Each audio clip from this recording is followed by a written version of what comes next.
Sa pagbabalik ng Creamline sa kanilang kilalang posisyon na palaging nangunguna sa tuktok sa team standing at sa pagsisikap ng Chocomucho, PLDT, Cheritigo, Petrogas at Signal na makakuha ng pwesto, ang karera patungo sa semifinals ay inaasahang magiging matindi at mainit ang labanan kapag nagpatuloy ang aksyon sa April 2 Martes na gaganapin sa Field Sports Arena.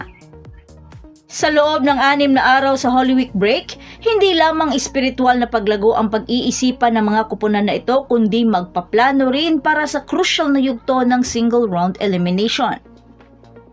Sa kabila ng nangungunang 6 na panalo at 1 talong record, ang Cool Smashers ay haharap palalo sa mga hamon sa darating na mga araw, kabilang ang pakikipaglaban sa Angels sa April 6, Sabado. Sumunod naman na sasagupain nila ay ang Next Led Chameleons sa April 13, Sabado. At ang pinakahihintay na showdown sa title